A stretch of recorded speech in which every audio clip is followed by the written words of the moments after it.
बिस्मिल्लाहिर्रहमानिर्रहीम। अस्सलाम वालेकुम वीवर्स, कैसे हैं आप? ठीक हैं। जैसा कि हमने आपको पहले मैप पर दिखाना है, प्लॉट दिखाया है, और इसके बाद हम इसकी ऑन ग्राउंड वीडियो शूट कर रहे हैं और आपको दिखा रहे हैं। ये प्लॉट है जी 1712 ई और एल ब्लॉक है, बैरियर टाउन फेज़ ए, रावलपिंडी। 10 मरले का ये प्लॉट है जी। ज़बरदस्त सॉलिड ग्राउंड जो है वो ज़मीन है।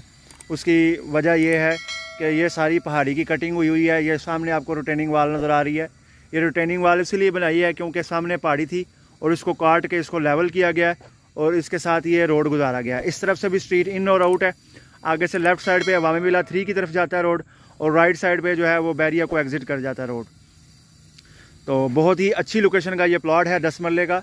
लेकिन इसके अंदर जो है वो 2.5 मरले तकरीबन एक्स्ट्रा लैंड जो है वो उसके पैसे भी पेड हैं और पोजीशन यूटिलिटी के पैसे भी पेड हैं।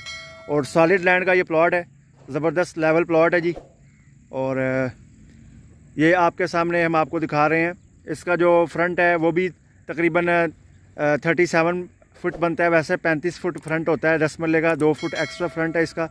और इसके अंदर एक्स्ट्रा लैंड भी है, वो भी आप ए कैटेगरी की पेड़ है जिसमें आप कंस्ट्रक्शन कर सकते हैं और घर में इस्तेमाल कर सकते हैं। ज़बरदस्त लोकेशन का ये प्लॉट है 10 मरले का। और इसकी जो डिमांड है वो 90 करते हैं। होपफुली आपको वीडियो पसंद आई होगी। वीडियो को लाइक कीजिएगा, शेयर कीजिएगा, चैनल को सब्सक्राइब कीजिएगा। जज़ाकुमुल्लाह खैर।